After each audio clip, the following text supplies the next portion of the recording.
నీకు మంచి సంబంధం చూసి పెళ్లికి ఏర్పాటు చేస్తారు. ఆ పెళ్లి నేను దగ్గరుండి జరిపించి నా ఫ్రెండ్ లైఫ్లో సెటిల్ అయిపోయిందన్న తృప్తితో హ్యాపీగా వెళ్ళిపోతాను. మురళి, రేపు మన ప్లాన్ తప్పకుండా సక్సెస్ అవుతుంది కదా? ఎందుకు మహా మాట మారుస్తున్నావు? నువ్వెందుకు నా మనసు మార్చడానికి ప్రయత్నిస్తున్నావు? మహా, నీకు మూర్ఖత్వం పనికిరాదు. నీ మనసు మారాలి, మార్చుకుని తీరాలి.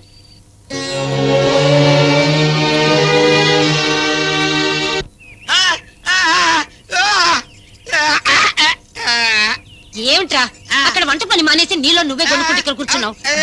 ఏమిటి చెప్పు. మా చిన్నోడా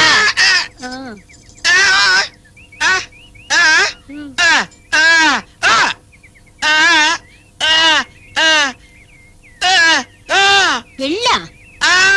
ఏరా, దీన్ని కట్టుకున్నవాడు ఎలాగో వదిలేసి వెళ్ళిపోయాడు కదా, ఇంకో కుర్రోను చూసి పెళ్లి చేద్దామంటావా? నీకే పయ్య కలొచ్చుదా? సచ్చినోడా, ఎలాంటి సలహా ఇస్తావు?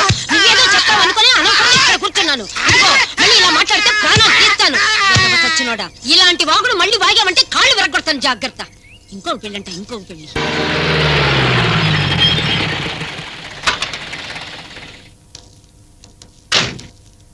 ఏం సైదులు, ఏంటి ఇలా వచ్చావు? మీ చిన్నల్లుడు గారు బండి తీసుకురమ్మన్నారండి. ఎవరు? మా చిన్నాడు గారా? దేనికి? ఏవో సామాన్లు తీసుకెళ్లాలంటండి. సామాన్లు తీసుకెళ్ళటం ఏంటి? నువ్వేదో పొరపాటుగా ఉంటావయ్యా. పొరపాటుగా చిన్నమామ గారు, నేనే రమ్మన్నాను.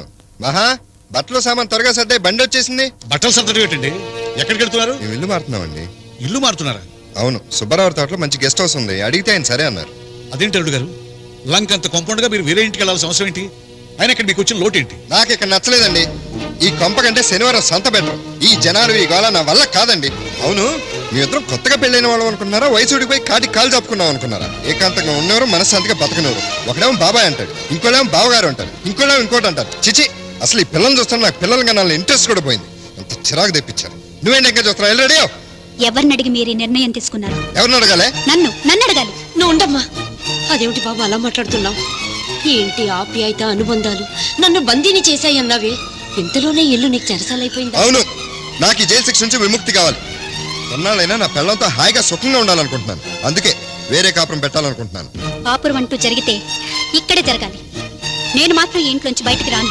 ఈ ఇంట్లో మనం చేసేదాన్ని కాపురం అనరు. సంతలో ఎవరో కాపురం చేయలేరు.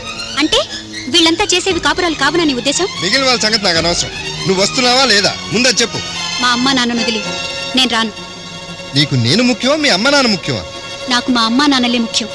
వాళ్ళు నాకు జన్మనిచ్చారు. వాళ్ళంటే నాకు ప్రాణం. అంటే నాతో నీకు అవసరం లేదా? లేదు. అయితే నేను ఇక్కడి నుంచి వెళ్ళిపోతాను. అది నిర్ణయించుకోవాల్సింది మీరు. మాట్లాడకండి. అయితే నా నిర్ణయం కూడా విను. నిన్ను మీ వాళ్ళని శాశ్వతంగా వదిలి వెళ్ళిపోతాను. ఇంత మాట అన్న తర్వాత కూడా పడుంటానికి నేనేం చవటం కాదు. Good bye. ఆయన నాగమన్ తమ్ముడు. అమ్మాయి ఏదో తెలియక మాట్లాడింది, ఆయన లోపలికి రమ్మని. ఇక ఇంట్లో వారి ప్రశాంతతకి ఏ భంగం ఉండదని చెప్పు. మందలో బతుకుతూ ప్రశాంతంగా ఉండొచ్చు అనుకోవడం అవివేకం. ఇక్కడ ఆయన మంద అనుకునే మనుషులు ఎవరో ఉండబట్టలేదని చెప్పు. మనమందరం ఈ ఇంట్లోంచి వెళ్ళిపోతున్నాం. నాన్నా? అవునమ్మా, ఇది నీ ఇల్లు. ఇక్కడ నువ్వు ఉండటమే ధర్మం.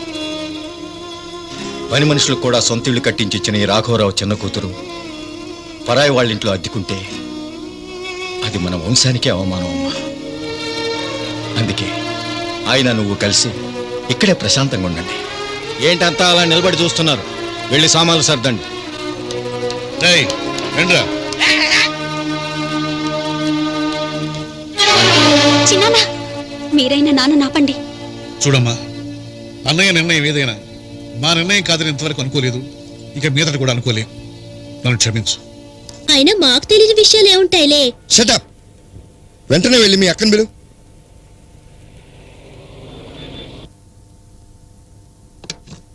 హలో మురళి. నీ వెళ్ళిపోతున్నా మహా. ఇవాళ మీ వాళ్ళు ఏం చేశారో తెలుసా? ఆస్తి మొత్తం నా పేరుని రాయిపోయారు. ఐఎమ్ సారీ మహా, ఇక నా వల్ల కాదు. ఏదో నీకు సహాయపడదామని నేను ఈ నాటకాన్ని ఒప్పుకున్నాను. ఇంకా నీ భర్తగా నటించి తడిగుడితో మంచి మనుషుల గొంతు నీకు కొయ్యలేను. I'm sorry. అది కాదు మురళి. నో మహా, ఇంకా మీ వాళ్ళని మోసం చేస్తూ నన్ను నేను మోసం చేసుకోలేను. నా మనసుకు కూడా సమాధానం చెప్పుకునే స్థితిలో నేను బతకలేను. ప్లీజ్ మురళి. ఐఎమ్ సారీ మహా, నీకు ఇచ్చిన మాట నిలబెట్టుకోకుండానే వెళ్ళిపోతున్నాను. పోనీ ఓ పని చేయనా? నేను అర్జెంటుగా వెళ్ళిపోవాల్సి వచ్చిందని ఒక టెలిగ్రామ్ ఇస్తాను. ఆ తర్వాత మన ఇద్దరం అమెరికా వెళ్ళాలి. నేను వెంటనే పంపించమని మీ వాళ్ళకి ఫోన్ చేస్తాను. నువ్వు అక్కడికి వచ్చి అట్నుంచి అంటే అమెరికా వెళ్ళిపోదు కానీ మురళి ప్రస్తుతం నాకు అంతకంటే వేరే మార్గం